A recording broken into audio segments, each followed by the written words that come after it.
Okay, as we continue now with our final interview, and we're saving the best for the last because it's so important that we get to meet and greet and know Mr. Mike Aldapa because of his efforts.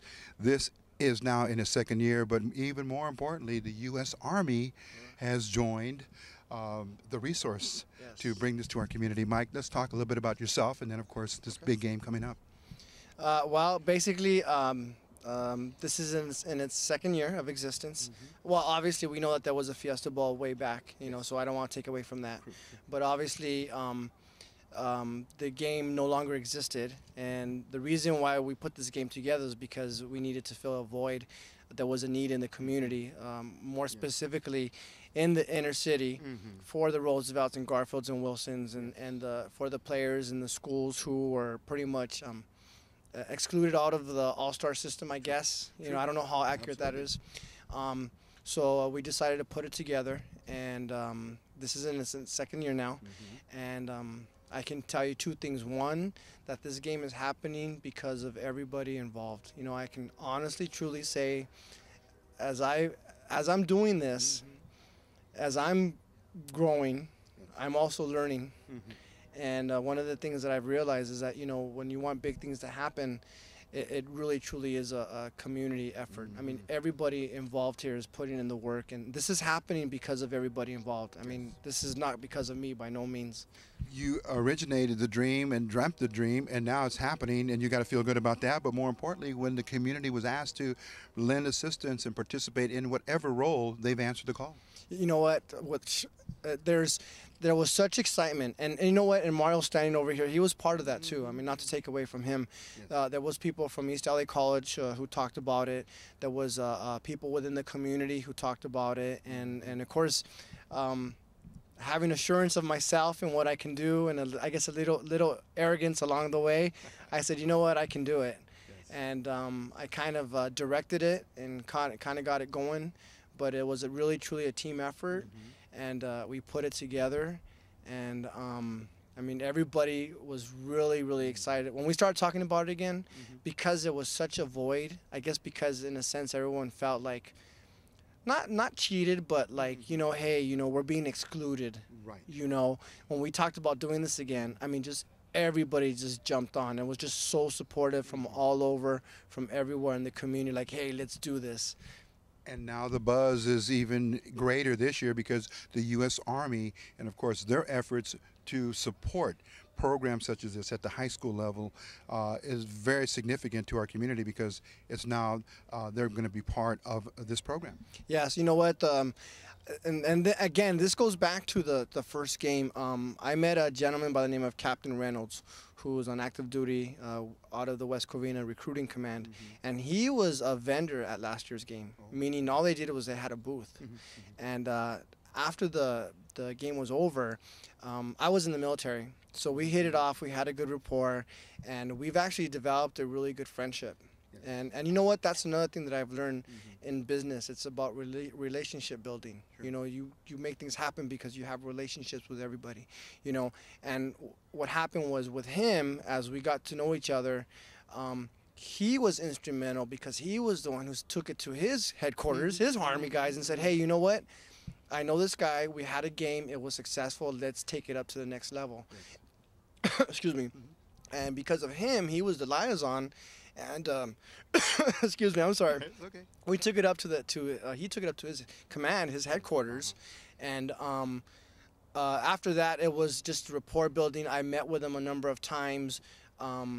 Again, relationship building, a lot of negotiating and proposals and all the business part of it. But in the end, they're here as associate sponsors, and the plan is based on the success of this game. They've pretty much dove in halfway. Last year was just a vending booth, and this year they saw the success, so they're like, okay, we're going to commit. I don't know if you know, but we have brand new uniforms, not jerseys, uniforms, right? And they're also participating in other ways, and they've already assured me that if this game is successful, then the plan is next year to be the sponsor, 100% sponsor. They're talking just like the game in San Antonio, to make this the All-American Bowl on this side of town. They're talking with all the activities, all the pregame week activities and banquets and coaches clinics. I mean, this has the potential to really grow into something very, very successful. The Army, of course, likes to use templates for success because it's such a massive and a large organization. But to come down to our level, that really says a lot for their efforts to recognize our kids and recognize our community and recognize our leaders, such as you, that have taken the time, the countless hours of extra time, maybe even away from your family, to continue this because it's such a very, very important community event. You know what? It really, really, truly is a community event. This is, I can't even tell you how important this is. You know, when I first decided to do this, before my first time, it was more like a challenge. It was more a little arrogance. It was more like, yeah, I can do this. You know, we can have a good game. But I didn't feel it in my heart. And then after the game was over, after I saw the effect it had on the players and the community and everybody involved, then I realized in my heart, like, wow, you know, this is really, really big. This touches a lot of people in the community. Absolutely. So now I'm like really, really dedicated to make sure that this happens again and again and again, you know, for our community, for specifically, you know, the inner city schools. And my thing is that when I do something, I want to be the best at it, you know, so I'm not focused on any other All-Star game. I'm focused on our All-Star game to make it the best that we possibly can. And it will be right here, just tiptoes and steps away from the heart of East LA. We're just coming a little north to the campus of Wilson High School, but again, a very, very fine venue. It's going to be marked up and ready to go. The seats will be filled, and there's going to be, of course, the accompanying media that will be here to bring it to our community and to all of Southern California. Yes, you know, that's another thing that I definitely have to acknowledge. The media, like yourself, you being here today, like again, Mario from The Wave, Louis Moreno, the other media people, Mr. Campa from the Whittier Daily News was here.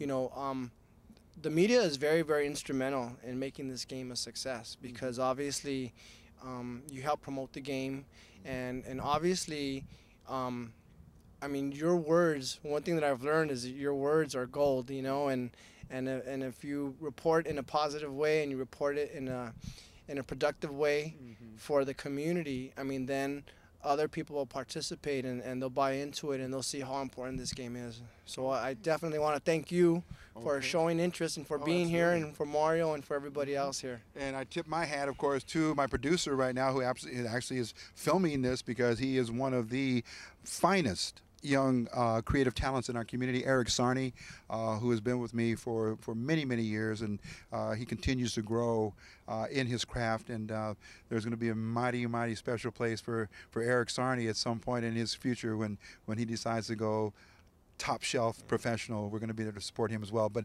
Mike Aldapa, thank you very much for speaking with us here. Last thoughts and last comments. I guess I just want to thank everybody like I did in the press conference. I can't thank everyone enough. I've learned in my life to be humble. You know, I've had some great successes and I've had some failures, and one thing that I've learned in my successes is that, you know, when things happen, it's because it's a team effort and it's everybody involved. So I'm very grateful to everyone who's participated, as far as the committee members and the staff, and I just ask for everybody's support. This really, truly is a community event, and it really is truly for the kids. You know, we want them to get the exposure they need to take it up to the next level. And lastly, it's important that they show participation, because then the Army will see how big this can be, and then they'll get involved. Okay. So, thank you. We're excited. We're ready to cover it, and we'll also see you on the other side of the game after its conclusion, and you get a chance to review it and enjoy it and talk about it and your preparation for Fiesta Bowl #3 next year. Oh my goodness! Let me get through this one first. Okay, well, that's going to be our next interview when we're able to see you, Mike. All right, thank you, after sir. You've been able to enjoy it and really look at this one and all of the success that we know is forthcoming. Thank you very much. All right, okay. thank you. All right, and there he is, the mastermind, the promoter, the architect of this very important game for our kids. It's the Fiesta Bowl #2, and now co-sponsored by the U.S. Army. So that says a lot for our community. We're getting our kids the exposure they need and onward and upward for their careers as they become young men, and they'll be student athletes at hopefully a university or a college of their choice in the fall. So for Eric Sarney, who has produced and from the field on this particular occasion of East LA Sports Scene, and yours truly, Rico Cabrera.